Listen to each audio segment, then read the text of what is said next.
If you're an audio fanatic like me, or just thinking about how to upgrade how you're listening to music or podcasts, you have to know about Victrola. They have been bringing innovation and style together since 1906. I'm going to tell you about one of their products that I got called the Journey Plus. It's a great sounding Bluetooth speaker and record player that's affordable and can link to my other Bluetooth speakers. It sounds so good and now sits on top of my old record player. They have over 30 different color options, so it fits in any room of the house. And of course, I got mine wrapped in denim. If you've ever seen us perform live, you know about my obsession with wrapping guitars and other stuff in denim. But they already did it for me. Right now, to show off their online record store, they're having special savings like free shipping on orders over $35 or more, as well as a great deal of 15% off if you buy 3 records from their record store. I got the new Run the Jewels record. I got a Stone Temple Pilots Holland import. They have tons of stuff on there, so make sure to check it out. So go to makingnoisepod.com/Victrola for your savings. That is makingnoisepod.com/VICTROLA for your special offers today. 3, 5.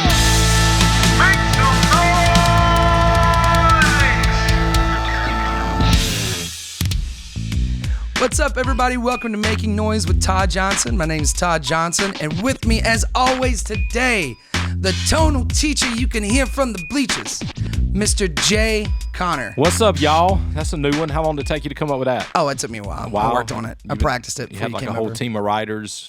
I did. Yeah, I did. cool, I've caught up. man. Well, hey, it paid off. It paid off. It really did. Paid off. It really worked out. I'm gonna put that on a business card. How are you feeling? You okay? I'm a little tired. Did you take your Rona shot? I took my Rona shot. I'm halfway to the point of being vaccinated, and let me tell you, I don't know why, but it completely zapped my ass. Right. Like, man, I ain't been this sluggish in a long time. Yeah. Yeah. Yeah, Perpetual hangover. It's dude, your fucking hat, My man. fucking hat, dude. Look at the hat. Check out his hat. Look at this hat. Check out that I'm hat. pointing to it so everyone can see. A Making Noise hat. My lovely girlfriend Andrea put this together for me. That is Yeah, fucking she's cool. pretty cool. That's great. I love that. We're gonna have to start selling those or something. That is a badass hat. Coming to a merch store near you. We'll make it happen. That's an awesome hat. I dig that. Absolutely. It was a nice little surprise. Sweet. Dude, so I don't know how much I can talk about this. How much can you talk about it? I don't know. I had to sign an NDA. So Am I going to have to kill you after this if we maybe. Okay. I may have to edit some of this shit out. So Okay. I'm not sure what I could say or anything. But yesterday, well, I posted some of it on Instagram, so maybe I'm already So maybe the cat's already out of the bag, Todd. maybe I already fucked it up. But I did. I got to perform one of the Revolver's tunes with a full orchestra. Oh, that's pretty sweet. It was so awesome, and it was like, for me to not have to do anything but just kind of walk into a room and they already had the song, and Right. it was absolutely fantastic. That's awesome. It was super duper cool. How many people was it? I think it was close to like a 20-piece orchestra, cool. something like that. It was violins, double bass player, drummer, whole horn section set up. Man, it was super cool. And I figured out, I know this much, that the release date, they didn't do this on purpose, but the release date is going to be May 2nd on my birthday. Oh, that's awesome. So for my birthday, I get to watch this for the first time and either go, that's amazing, or go, why the fuck did I wear that jacket? I have this whole question about what an orchestral horn section looked like for them, and I imagine a trumpet and a clarinet and a flute and a bassoon. I don't know about a bassoon. There was a French horn. There was a French. Oh wow, French horn. There's a French horn, and there was a flute lady right near flute me. And the flute. Wow. Yeah, it was going down. But no saxophones, right? There was a, what's the smaller one that you play? A soprano or an alto? Alto. There was an alto. Okay. Because it still has the curve in there. Yep. Man, I was just, the entire time, I was like, I hope no one asks me any questions about this, because they were going, they're like, so bar 5 is a lot of fortissimo. As far as, I was like, yeah, it's got a lot of fortitude. Yeah, you didn't write it. Yeah. Yeah, I didn't. Yeah, no. Okay, so you didn't orchestrate it. I didn't orchestrate. I wrote the song, and then Fred Dunlap did a fantastic orchestration of it. Awesome. So, and really took my juvenile ideas with it, and then added so many things of his own that just it was so wonderful. I can't wait to show Sweet. it off. That's awesome, So, dude. But yeah, man, it was super cool. I was like on cloud 9 for hours last night, just super excited. And then I ran around Noda and celebrated a lot. Hence Todd's attitude today. Well, you know what? Today I'm super excited too because we've got on the show today we have regional Emmy award-winning composer and musician Dan Hood. He's currently a touring member of the Charleston-based band The Blue Dogs and performing locally with Shelley Ruffin and the Hoodies trio and also as well solo. So make sure to check out Dan Hood music. This is our interview with the awesome and insanely talented Mr. Dan Hood. All right, let's go.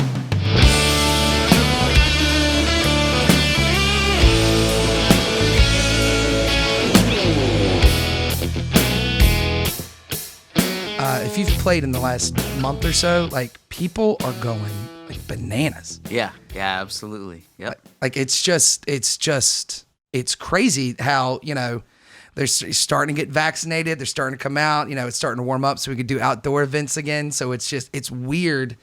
People are just going insane and I love it, but it's a little crazy. Yeah, it is. I've done a few things. I've done mostly actually live streams, but I had something going on every weekend in February into that's awesome. early March. Yeah, which is cool. Yeah. And so, but yeah, people are they're just kind of going for it. But the couple of live streams that I did, I guess I did 3. Yeah, I did 3. They were, live streams are just weird, Yeah. Like I commend the guys that can do them because they're just weird. I saw you do the at Neighborhood Theater. Yeah, Time Sawyer was one of them. Yeah. I played with Time Sawyer. So, and pre-pandemic, I was actually supposed to go on the road with them and do some runs with them. Oh man! And we had our first Virginia run scheduled for the end of March, and that's when everything went away. Yeah, yeah. And it was just kind of like, wow. I mean, just feeling that isolated. Yeah. For so long, I played a few things in 2020. I did okay. Well, I shouldn't say that. It was, You made it. Yeah. You I made it through. Yeah, exactly. Yeah. So. Yeah, and it was tough. There were definitely times, like there was one or two like outdoor restaurants or something that really saved me, because it was just like, and they were awesome to be like, what dates do you have available? I was like, all of them. Like, bring me in here. I'll show what up. do you need? I'll show up every night. Look, what do you need? But yeah, I do feel like we're now in this weird like getting back to some normalcy. But I know for us, like like with what you're talking about, like going on the road with a full band or, probably doing like some of the Blue Dog stuff. Like I'm sure that's probably not as those immediate. all went away. All the Yeah. private events, because we do a lot of private events, and they Right. all went away. Yeah. Everything was gone. So I think we played, including pre-shutdown, I think we played a total of 12 gigs Wow. total for the year. Usually we do about 40, 45. So Wow. it was wild. And the ones that we did do were all outside.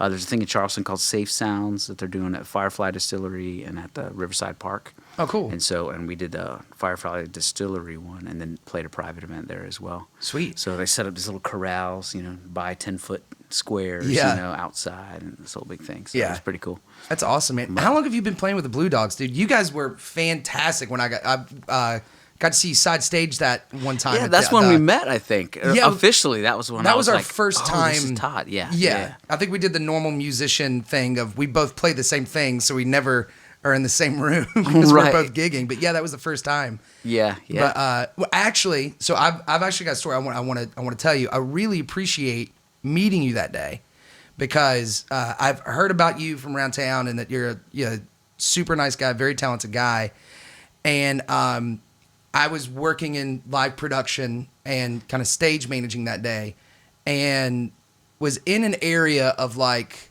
should I make the jump?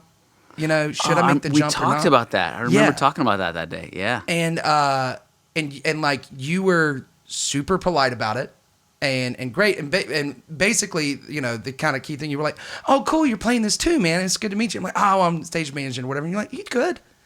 And it was just like to hear that from somebody that like I do respect and know around town, but it was just kind of our first meeting and hanging out. Like it was super, it was super cool and support. I was like, yeah, I need to start figuring out how I'm going to make this jump, you know? Cool. And so it was like after that weekend, I was like, all right, cool. Let me start saving my money. Let me figure this out and put those pieces together. So that was, you know, the first time we met was like a super cool moment for me. So cool. I want to, cool. like, thanks for, you know, the advice and kind of the, you know, just quick conversation we had like in Monitor World or wherever. Yeah. You know. Well, and see, and I had heard of you before, just kind of around and seeing stuff on social media and everything. And I was like, this guy's got to go. And this looks like fun.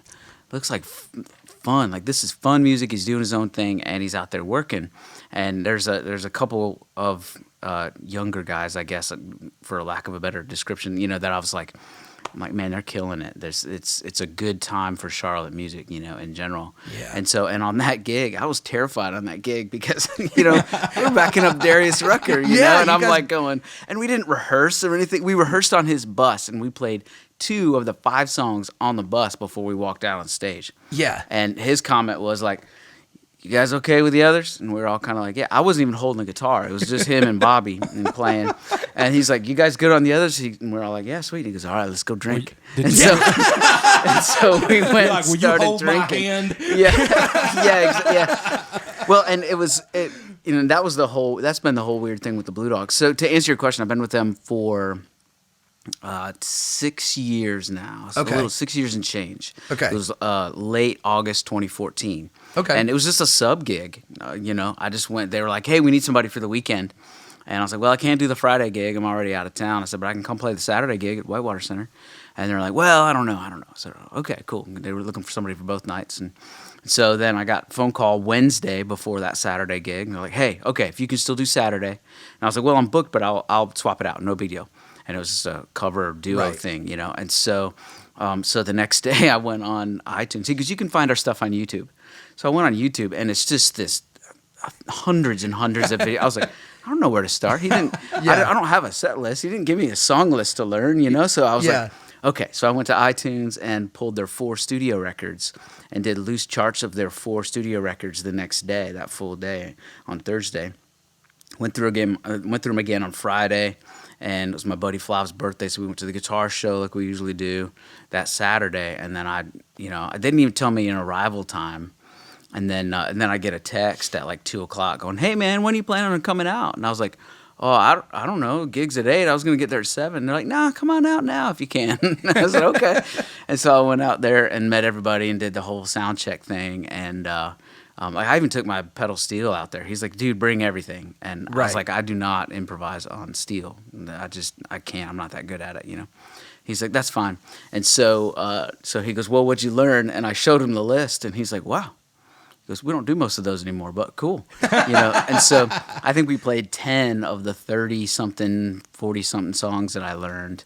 And then the rest of the 3-hour show was completely new songs I had never heard before. And just going in there and winging it. Mm-hmm. And there's actually video of it. It's on YouTube. Oh, is it? Yeah. And there's a whole funny thing where you know, Bobby's introducing the band like 3 songs in. And it's like, and this is Dan, and he's been playing with us for about 15 minutes, you know? And people are like, they look, and somebody comes up and is like, there's no way.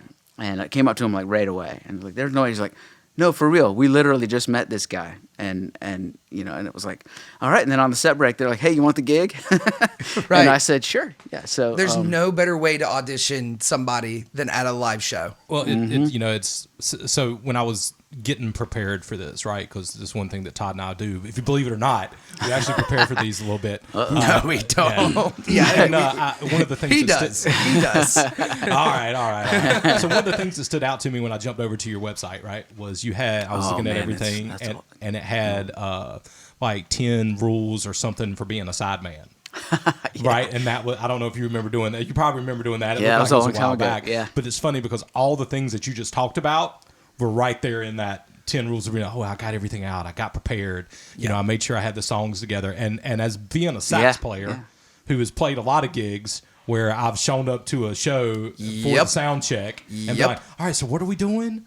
All right, okay, what key do you play that in? You know, and then at the end of the show, be like, oh man, how long have you played with the band? I'll be like, a couple hours. Yeah. You know, so I completely, number one, I appreciated that article, believe it or not. Oh, cool. And number 2, hearing you talk about it, I mean, this is exactly what you did. You know, so like, charted it out, looked at everything, so, which leads me to a question, like, how do you view yourself within kind of the music scene?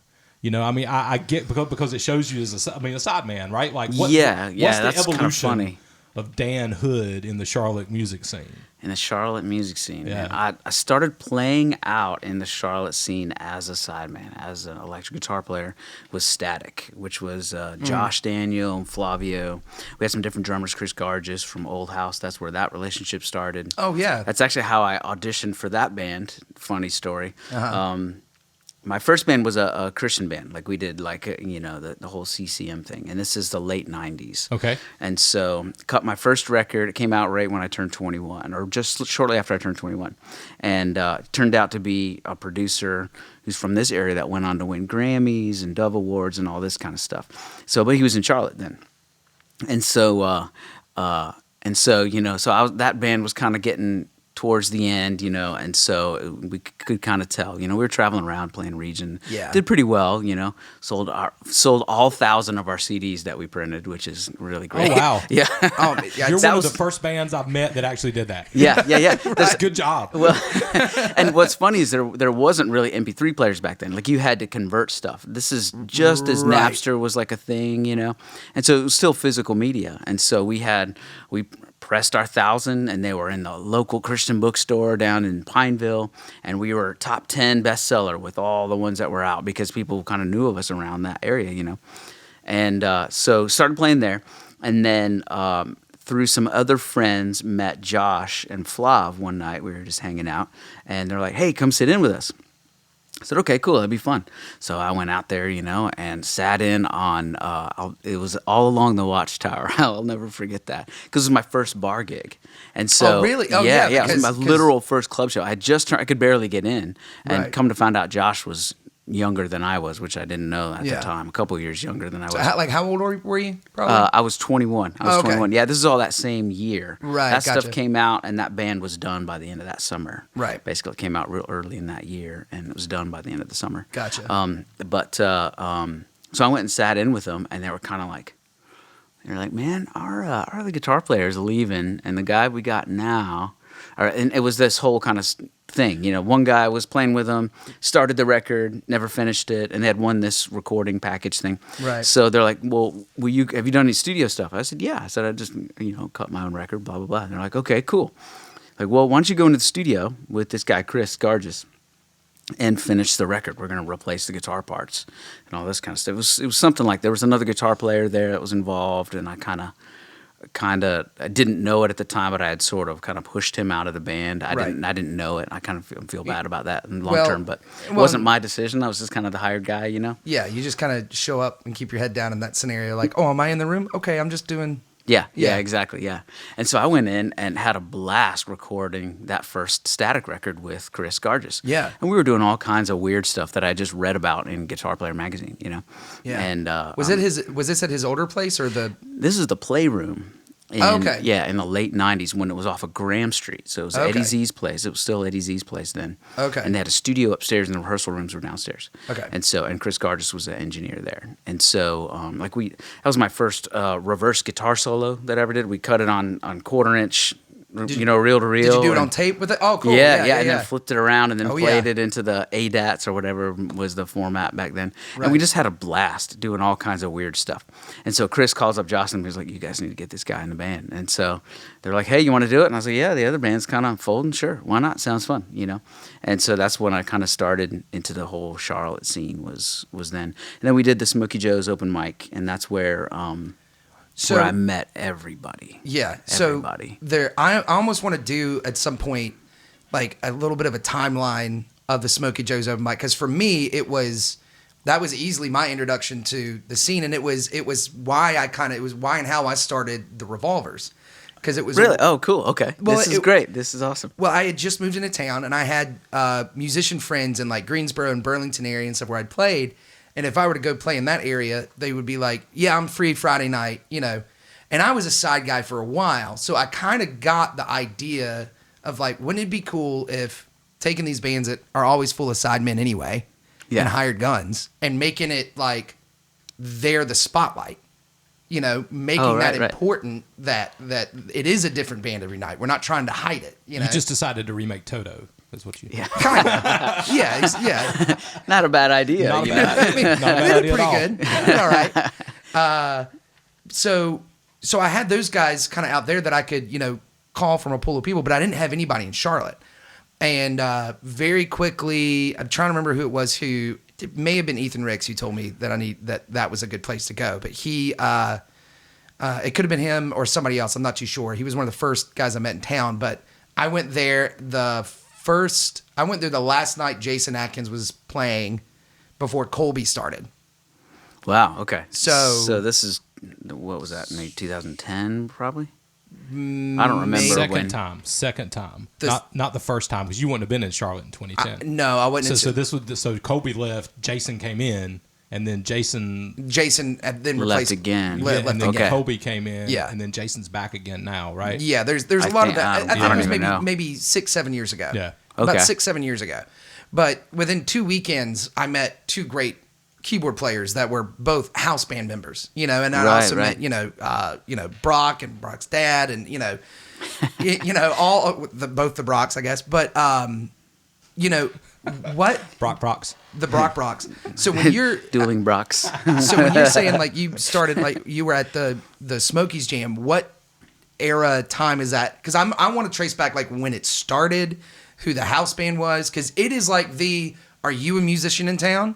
Go to Smokey Joe's on a Tuesday night. It is an establishment. Yeah, it's like that, and the Monday Night All Stars seem to be Monday and Tuesday night seem to be this like establishment in Charlotte. Those guys used to come hang out on Tuesdays too. I mean, yeah, that was a cool well. They would time. both like cross pollinate each other's gig. Yeah, absolutely. Yeah. I think there was another guy that that had started the open mic there on Tuesdays, and I forgot his name, David something. And then Daniel got a hold of it and was like, hey guys, we're going to go do this. And so for the first year, maybe, we set up on the floor, and up on what is now the stage, there was several pinball machines and a full-size skee ball table. And so they moved that. There were 2 railings. Well, the railings are still there. The railings are still there. Yeah. So we'd set the drums up there, and push the skee ball table back, and then we set up on the floor in front of that jukebox, and then the PA's always been hung where it is. Okay. And so that would have been 98 maybe. Yeah, 97, 98, somewhere around in there. And so we did it and when we first started, it was about 50 people a week. By the end of our 6-year run as Static doing that gig, 350 people a week would show up at that place because it was $1 to get in. And then they were paying us, the bar was paying us, as well as we were doing the $1 at the door. Right. And, I mean, what a great Tuesday gig. We would play one set, and then the rest of the night it was so full of musicians towards the end where we just kind of sit around and drink. It's occasionally we jump in with people and play, and then I did it again in 2016, I think. I needed kind of a reset musically. And that place is just such a cool place to improvise and to remember why you're playing music, Right. And so I wanted to go back, and there was an opening. So James was like, "Yeah, come on." Oh, good. And James Brock's been in charge of that for much longer than we were. Right. But yeah, it started there, and then it shifted into a blues jam with Greg Bramble and those guys, and Hooter, the sound guy, played drums with Greg. And really? Yeah, and so that's how that turned. And they did that for several years. And then I think Scotty and the guys kind of wanted it to shift again a little bit. So then James, I think, took it over at that point. But yeah, when you're new and you're young and you're playing, and then you hear about all these guys. We used to go play the Sunday night open mic at Double Door when Les Moore was running that. And so then you hear about all these guys. You hear about Jim Brock, and you hear about, now I'm going blank. Well, I mean, even you guys doing that. I mean, it's everyone knows Daniels. Everyone knows you guys. I mean, like Jason Atkins. Like these are, and now these you might just be generational or something. But because I get to kind of show up and see some of these guys, but to me, it's like, I get to see.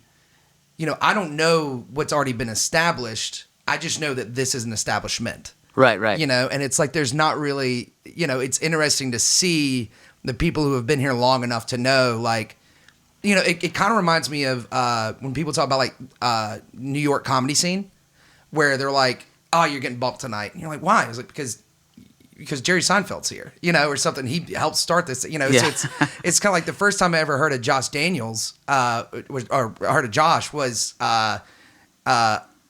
maybe it was Omari or something, but Omari was like, "Hey man, Josh is gonna play a couple songs. You're gonna scoot back a little bit." I was like, "All right, that's cool." I was like, "Who is this?" Yeah, who is this? He got up and he was great, and knew everybody in the band, but like it has that feeling to it, and there's a little bit of everybody here takes us very seriously. Yeah, yeah. But we take it very seriously in like the most happy, joyful way. Everybody is super. If you go in there and you're a nice guy and super nice to everybody, you get that feeling back. You get that camaraderie back. Well, and Josh was always really funny because if somebody got up there and they were really terrible, and the energy in the room died, and people would start to just go outside, he would just be like, Yep. So and Hooter does that now, which is really funny.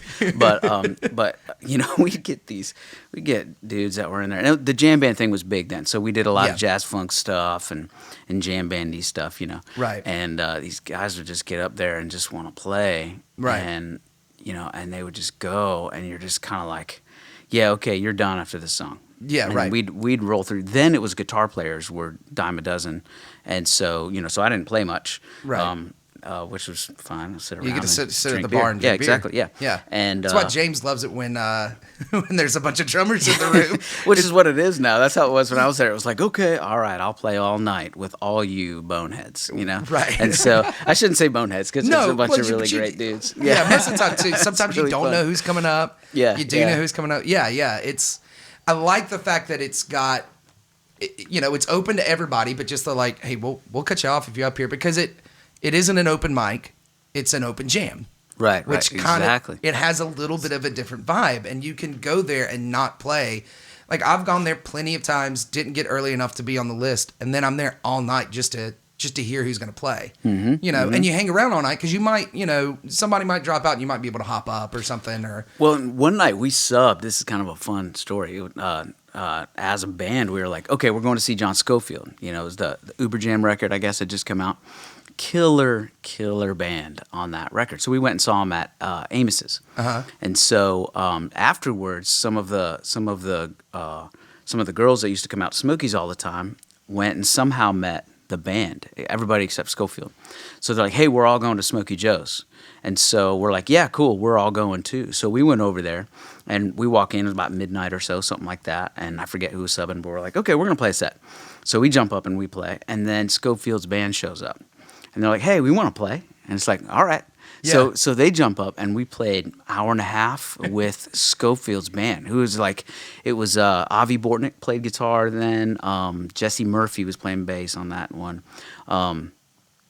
Frank, what's his last name? Frank, I want to say it's Deutsch or something like that, but it's not that. He's a huge drummer, and he's gone on to play with some major players. But he jumped up and played keyboards. He was a brilliant keyboard player.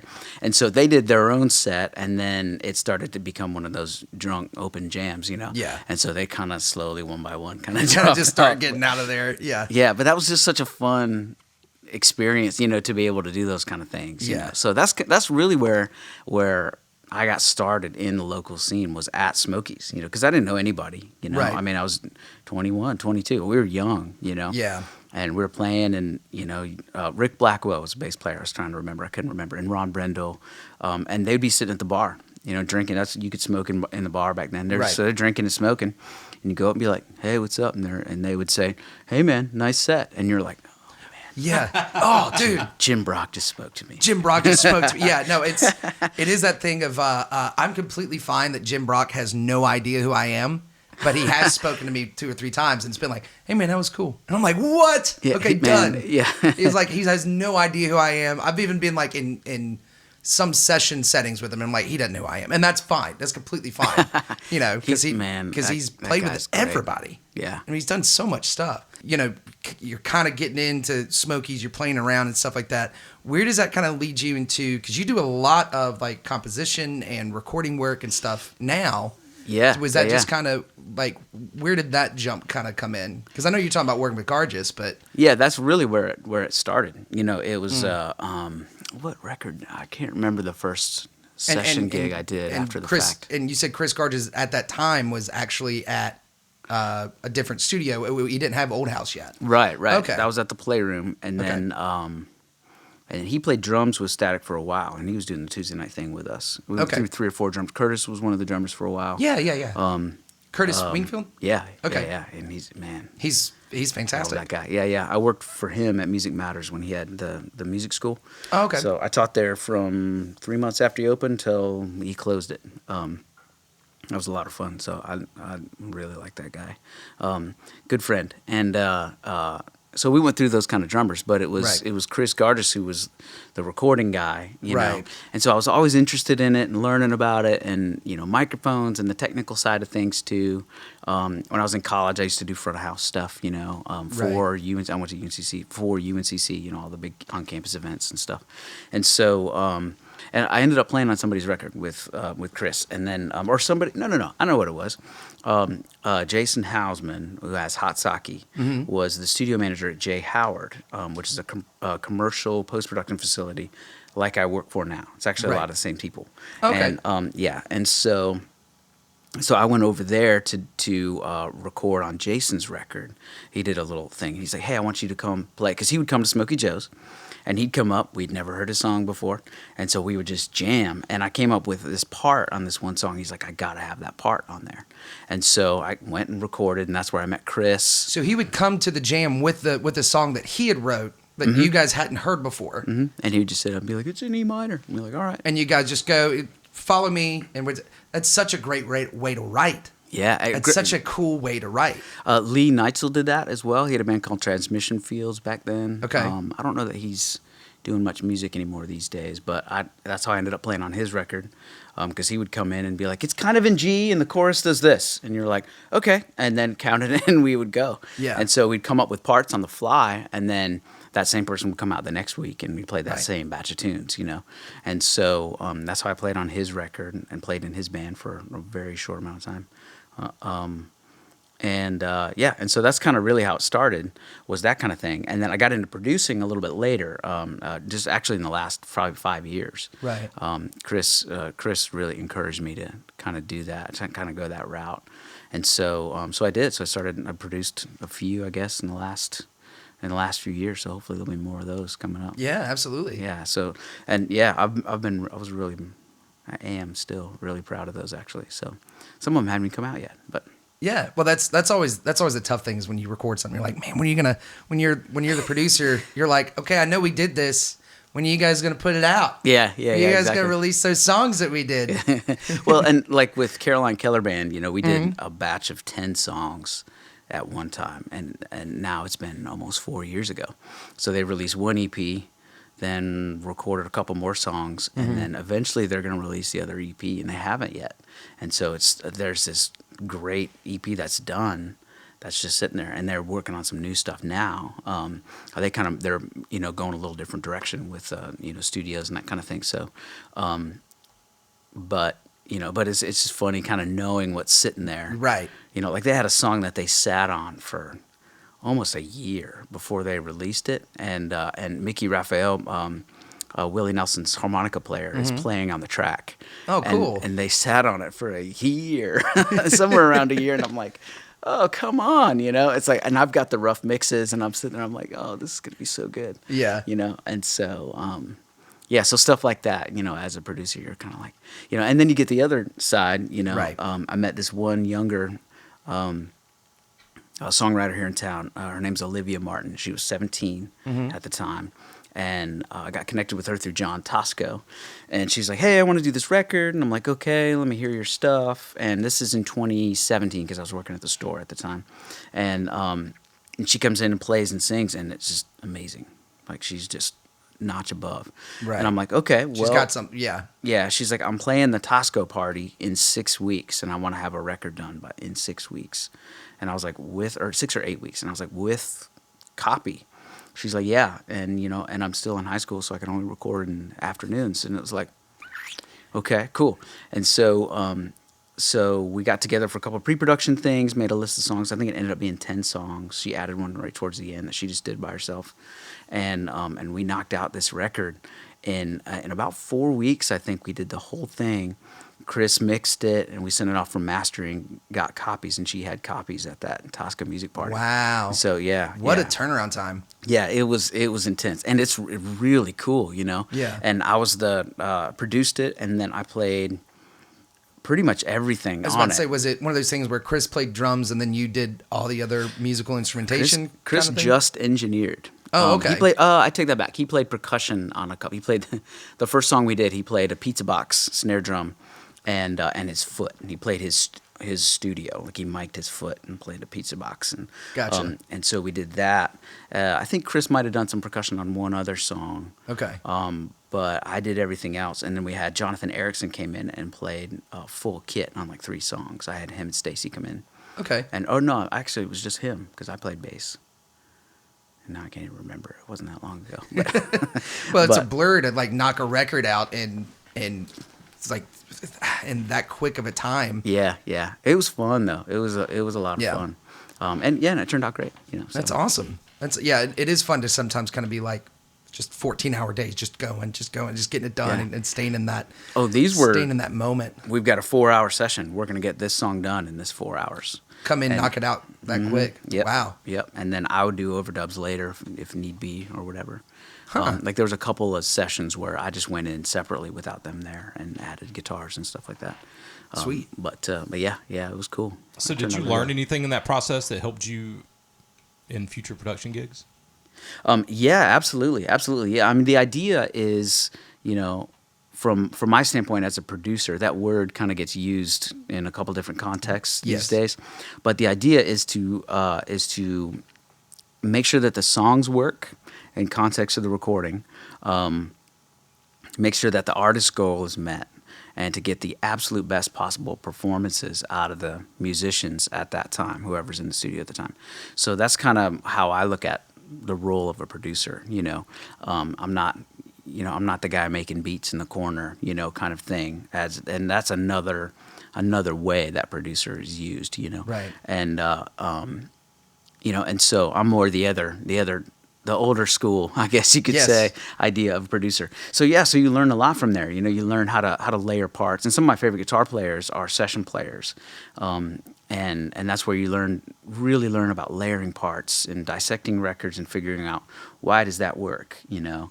And Chris is always great because he's like brutally honest and you know, I play in a good way. Yeah. Yeah, absolutely. Yeah, I played a snare drum part on this one song that I was doing, and I was kind of the hired musician for this one song, you know. And the artist just played guitar and sang, and I did everything else.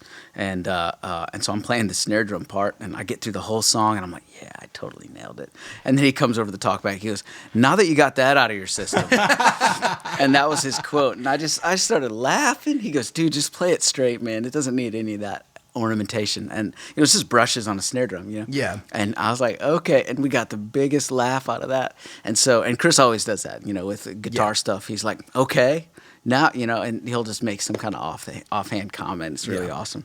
But you know, and that challenges you, makes you better, you know. So it does, yeah. And there's something too about, especially in a moment like that, when it's so easy to overdo something like that. It's like in the first moments of getting a musician to do something, they're either going to do that naturally quick thing that's perfect, and it's just almost subconscious what they do. Mm-hmm. And then you go, let's capture that, and then they almost go like, oh wait, I don't even know what I did. Right, and and that's the idea. And then that's where you start overdoing it, you know. But it's you want to ride that area. You know, the producer is the one with the lens that, like you said, that finding the right performance kind of thing. Yep.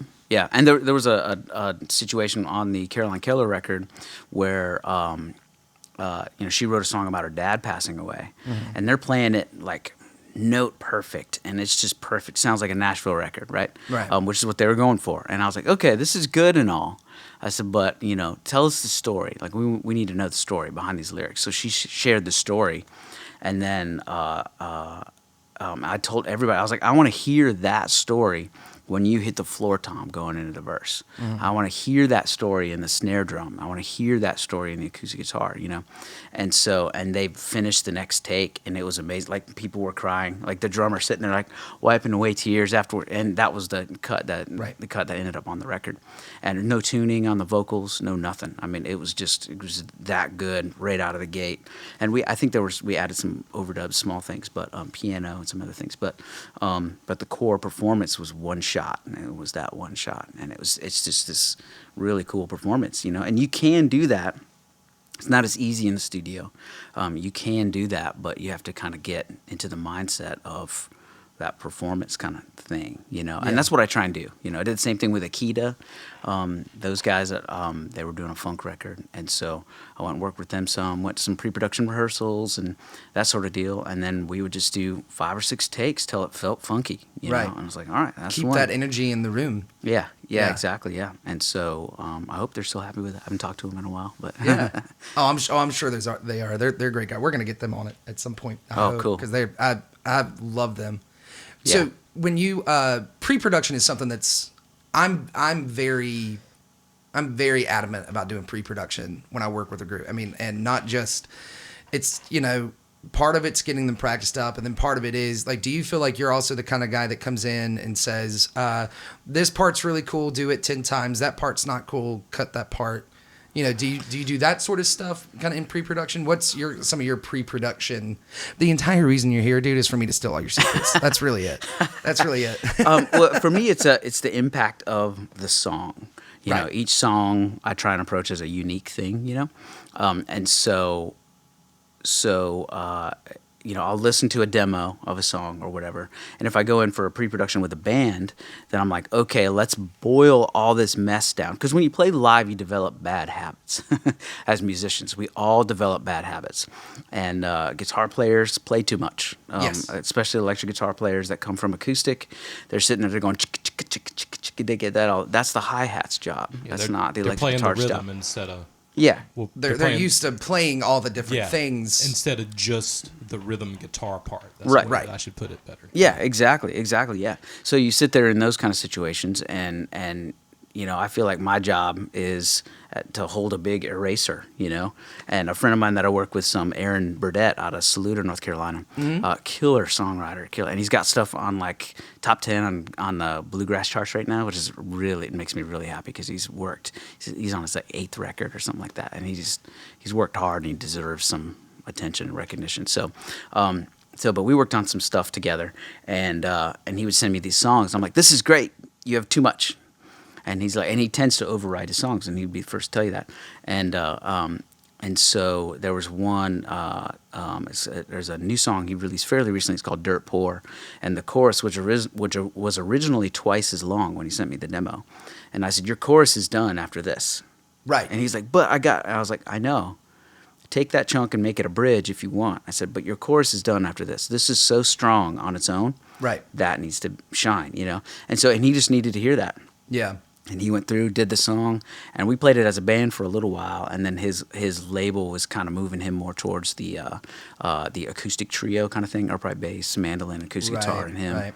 And so they did a acoustic version of it. There's a full band version of it too, and it's just a really, really great song. So that's what I feel like is something that I like to do, is just kind of say, okay, am I going to want to listen to this later? Yeah. You know, and am I going to get tired of this little part in this song, or? Yeah, exactly. Yeah. And so,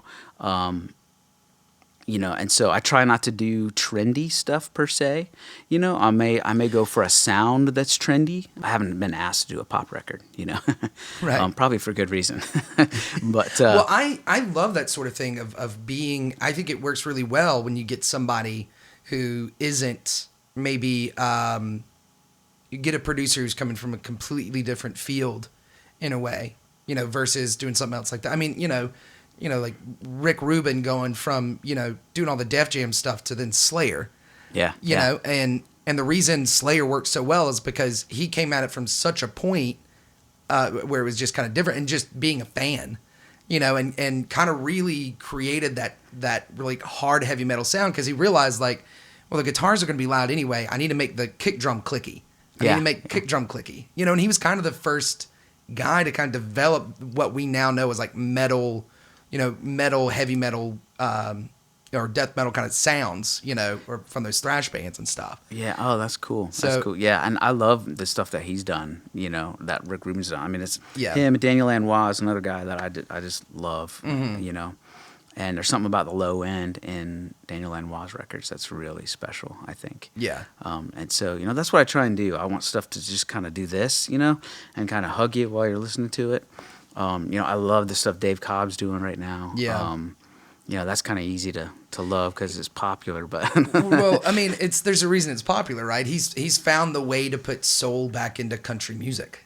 Yeah, exactly. You know, yeah, he found that it had the energy, you know, because that is the weird thing with like when you say like it sounded like a Nashville record, right? But it needed the soul in it, and you were like this is good, but there's a better way to let's make this sound like a performance instead of here are the parts. Right.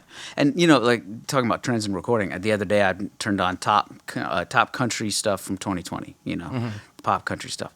And I think about half of those tunes started with some kind of pre-recorded message over a loop.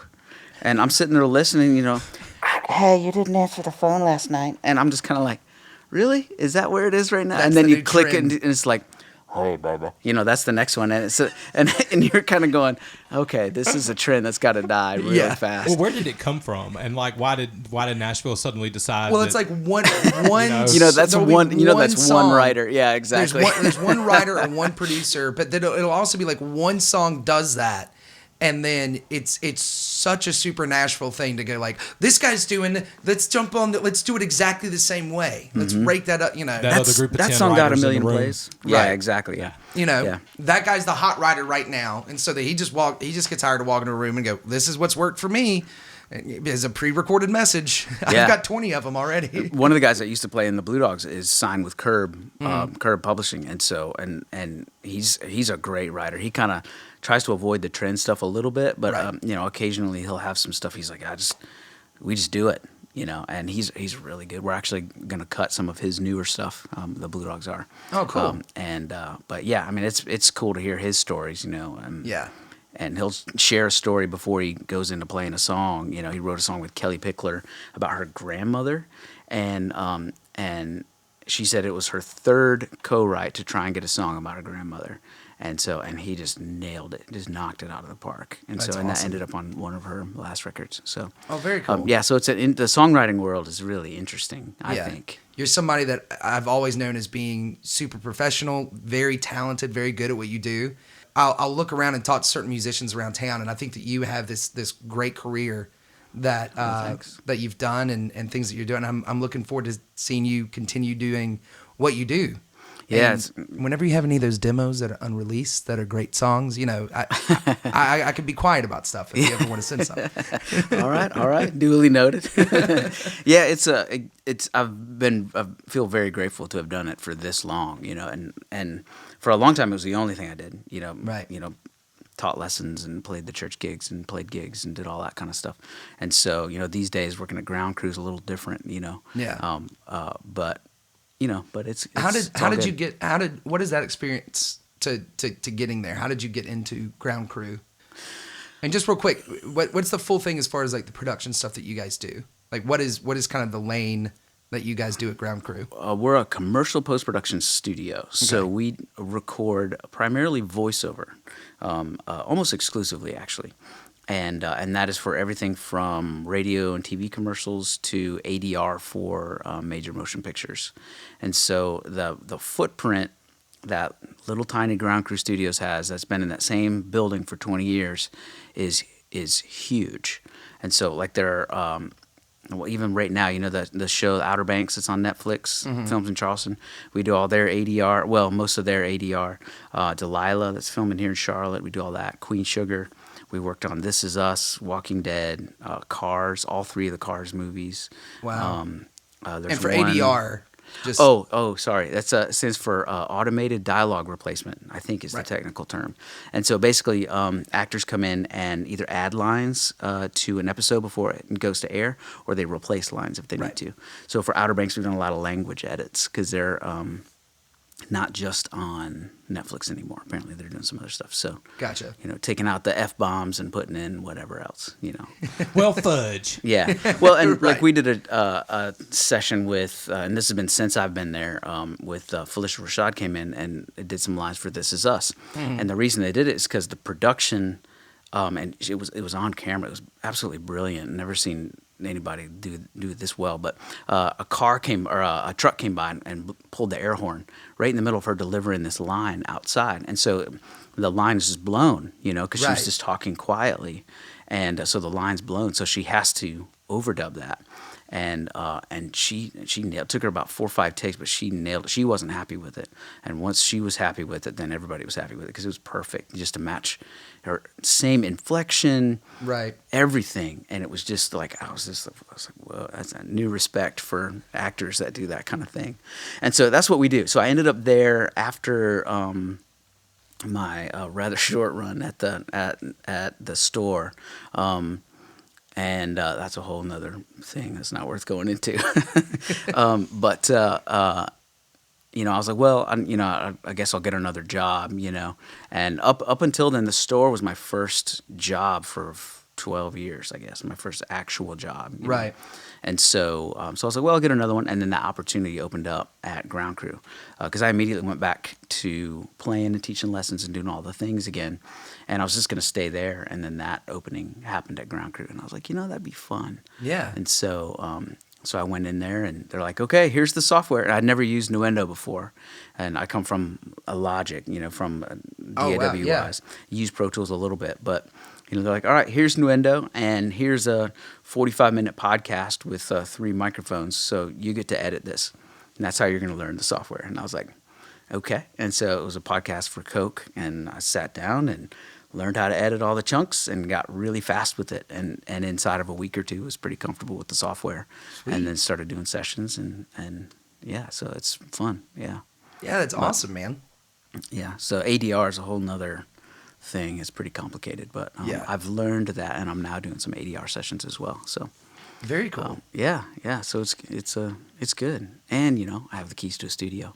So that's the best. That is the best part about doing any sort of work or anything in a studio. I loved when I was like interning or any of that stuff because you just kind of get to go like, hey, this day we're not doing anything, right? You guys mind if there was a bigger scene in town, I would love to just go full on into doing session stuff because I just love playing on records. Love it.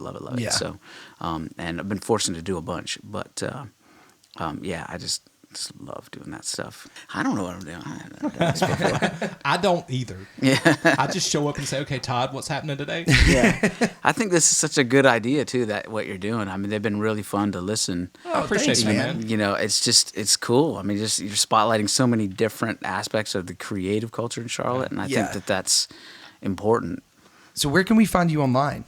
Okay, so online, I'm primarily on Instagram, Dan Hood Music on Instagram, and on YouTube, actually, I have a little-known YouTube channel called Touch Tone Technique, and it's guitar tutorial stuff. I haven't put anything new up in a couple of years, but I think that's going to change here pretty soon, but that's just, guitar nerd stuff, beginner guitar stuff, and all that kind of thing. So sweet, man. Well, thank you so much for being here. It's thanks for having me. Yeah, it's really great talking with you, Dan. 100%. Yeah, y'all too. Man. This has been fun. This is cool. Yeah, thanks, man.